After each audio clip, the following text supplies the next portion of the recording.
പിതാവിൻ്റെയും പുത്രൻ്റെയും പരിശുദ്ധാത്മാവിൻ്റെയും നാമത്തിൽ ആമേൻ. എൻ്റെ പ്രിയപ്പെട്ടവരെ, ഇന്ന് ജൂലൈ 10 വെള്ളിയാഴ്ച. അമ്മേ പരിശുദ്ധ അമ്മേ, അമ്മേ പരിശുദ്ധമേ, ദൈവമാതാവേ, കൃപാസനത്തിലൂടെ ഞങ്ങളുടെ ദേശത്തിനും അമ്മ മധ്യസ്ഥം തേടി തന്ന എല്ലാ അനുഗ്രഹങ്ങൾക്കും കൃപകൾക്കും ഞങ്ങളിപ്പോൾ ഹൃദയം നിറഞ്ഞ നന്ദി പറയുന്നു. അമ്മേ പരിശുദ്ധമേ, ദൈവമാതാവേ, 2004 ഡിസംബർ 7 ഉച്ചകഴിഞ്ഞ് 2:30 കൃപാസനത്തിൽ സംഭവിച്ച അമ്മയുടെ പ്രത്യക്ഷപ്പെടലിനെ കുറിച്ച് തിരുസഭയ്ക്ക് സമർപ്പിച്ചിരിക്കുന്ന പഠനരേഖകളുടെ മേൽ സഭാത്മകമായ പഠനം ആരംഭിക്കുവാൻ ഞങ്ങൾ പ്രാർത്ഥിക്കുന്നു. അമ്മേ പരിശുദ്ധമേ, ഭൂസ്വർലോകങ്ങളുടെ രാജ്ഞിയായ അങ്ങേയ്ക്ക് ഭൗമസംരക്ഷണത്തിനായി പ്രപഞ്ചപ്രകൃതിയെ തന്നെ തിരുസഭ പ്രതിഷ്ഠിക്കുവാൻ ഈ പ്രത്യക്ഷീകരണം വഴി ഇടയാക്കണമേ. പരിശുദ്ധമേ, ജപമാല മാതാവേ, സകല കൃപാസനം പ്രാർത്ഥനയോടും ചേർത്ത് ഞങ്ങളിപ്പോൾ പ്രാർത്ഥിക്കുന്ന ഈ കുടുംബത്തിന്റെ പ്രത്യേക നിയോഗം പറ മക്കളെ.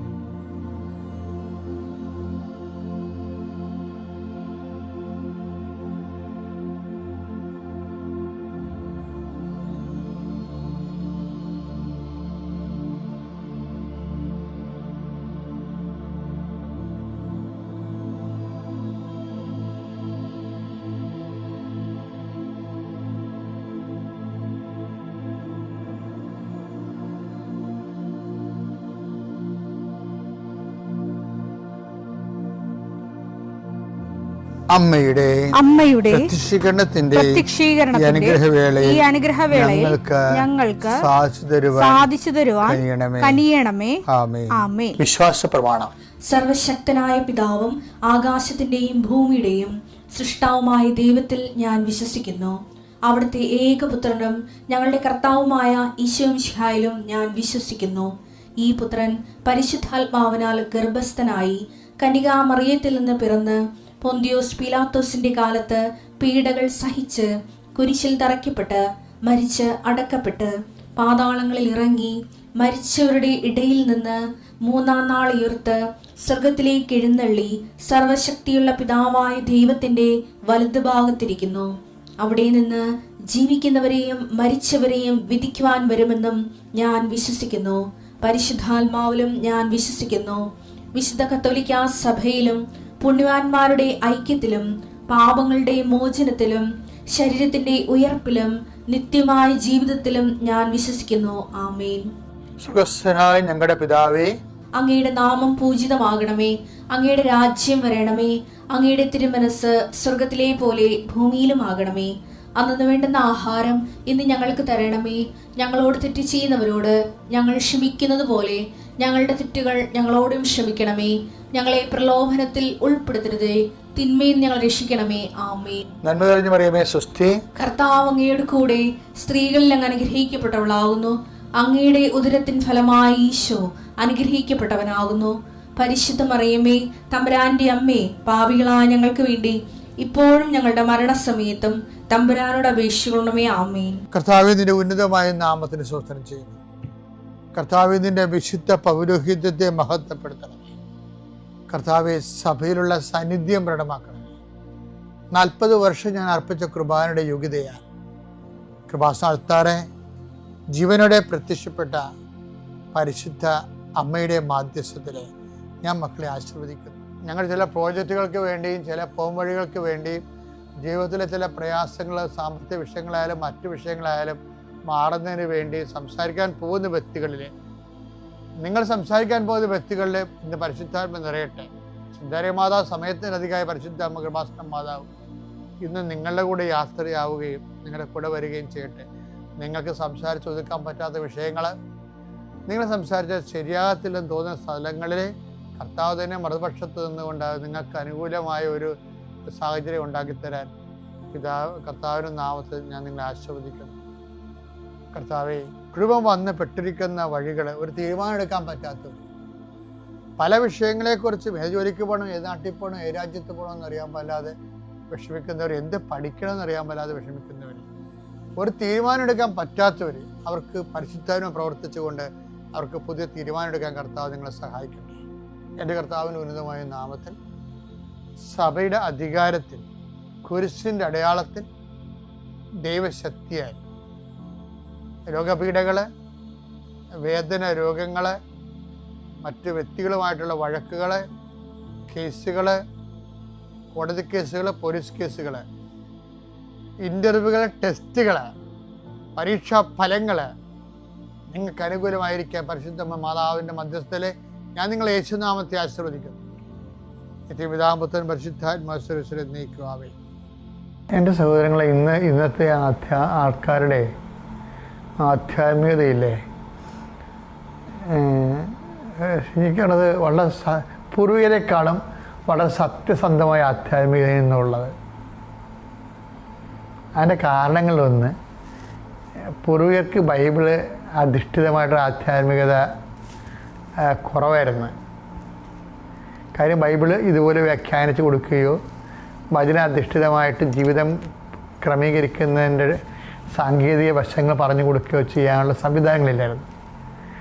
ഇപ്പോഴങ്ങനെയല്ല. നമ്മൾ ആൾക്കാരോട് എന്തെങ്കിലും പറഞ്ഞാൽ വളരെ ശ്രദ്ധിക്കുക മാത്രമല്ല, ആൾക്കാരത് അപ്ലിക്കേറ്റ് ചെയ്യുന്നുണ്ട്.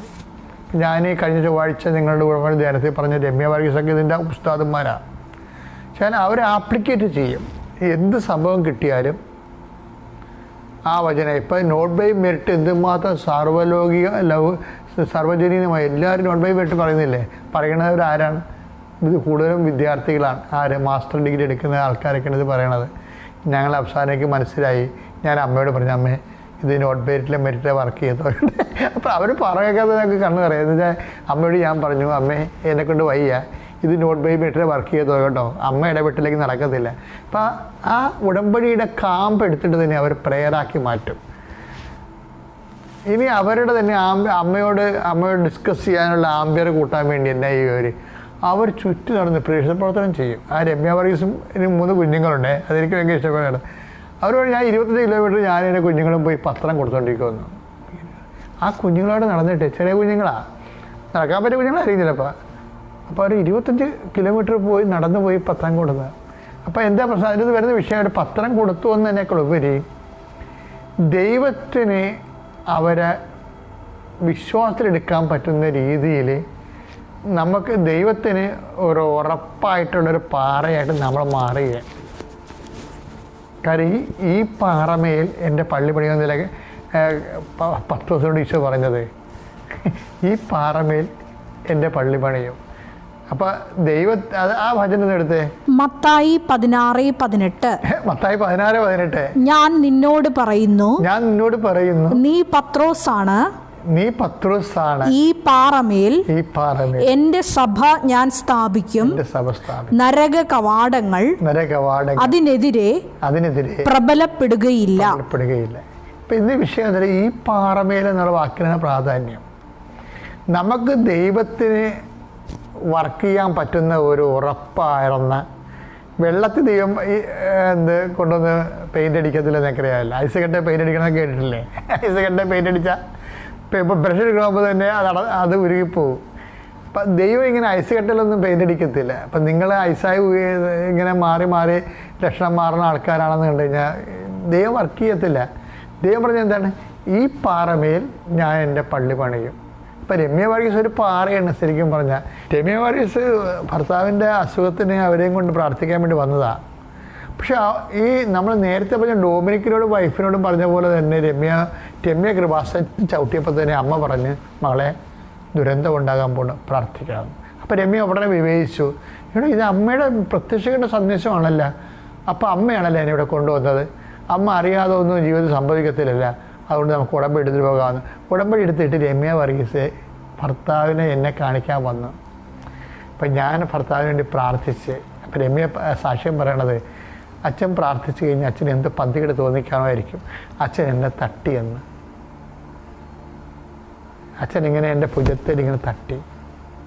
അപ്പോൾ എനിക്ക് കിട്ടിയ മെസ്സേജ്, കർത്താവിൻ്റെ ഹിതം എന്താണ്, അത് നീ സ്വീകരിക്കണമെന്ന് അച്ഛൻ എന്നോട് പറഞ്ഞത്.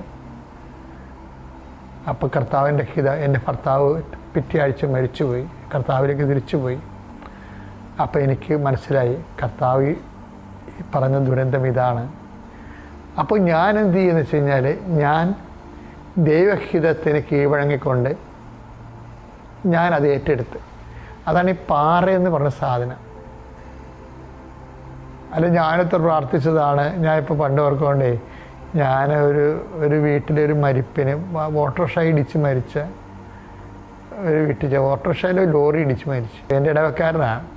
അപ്പോൾ അവനിങ്ങനെ മരിച്ച് കുരിശൊക്കെ പിടിച്ച് അവൻ കിടക്കുകയാണ്. അപ്പോൾ ഞാൻ പോയി ഒപ്പിസ് ചെയ്യില്ലേ.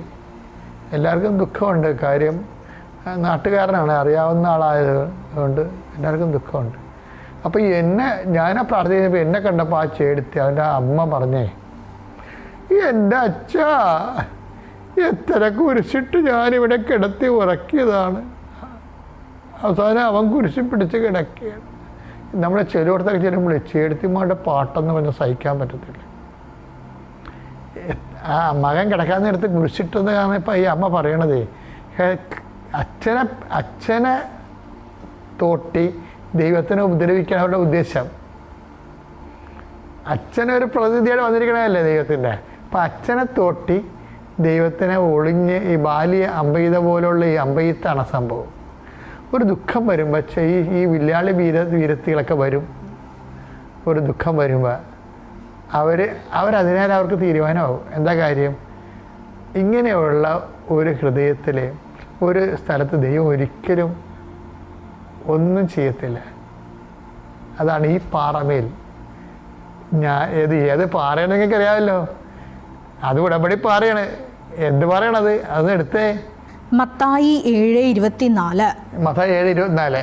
എൻ്റെ ഈ വചനങ്ങൾ ശ്രവിക്കുകയും അവ അനുസരിക്കുകയും ചെയ്യുന്നവൻ പാറമേൽ ഭവനം പണിത വിവേകമതിയായ മനുഷ്യന് തുല്യനായിരിക്കും. ഈ പാറമേൽ എൻ്റെ പള്ളി പണിയുമെന്ന് പറയുമ്പോൾ ഈ പാറ ഏതാണത്? എൻ്റെ വചനം ഈ 7:24 പാറയും മത്തായിയുടെ സുവിശേഷത്തിൽ അതാണത്. എൻ്റെ വചനം കേൾക്കുകയും അത് ജീവിക്കുകയും ചെയ്യുന്നവൻ പാറയാണെന്ന്. അപ്പോഴേ എൻ്റെ വചനം കേൾക്കുകയും അതനുസരിച്ച് ജീവിക്കുകയും ചെയ്യുന്നവരല്ലേ ഉടമ്പടിയിലുള്ളത്. അല്ലെങ്കിൽ എൻ്റെ വചനം കേൾക്കുകയും അതനുസരിച്ച് ജീവിച്ചു കൊള്ളാമെന്ന് പറയുന്നവരാണല്ലോ ഉടമ്പടി എടുക്കണത്. അപ്പോൾ ഉടമ്പടി ജീവിക്കുന്നതിലൂടെ നമ്മൾ പാറയായി മാറുകയും ആ പാറമേൽ ദൈവത്തിൻ്റെ പദ്ധതികൾ പണിയും. നീ ഒരു പാറയാകാൻ വേണ്ടിയുള്ള ദൈവവിളിയാണ് ഉടമ്പടി നമ്മുടെ മുമ്പിൽ നീട്ടുന്നത്. അതനുസരിച്ച് അറിഞ്ഞ് അതിൻ്റെ അകത്ത് ഇൻവെസ്റ്റ് ചെയ്യാൻ നോക്കണം. പിതാവിൻ്റെയും പുത്രൻ്റെയും പരിശുദ്ധാത്മാവിൻ്റെയും നാമത്തിൽ.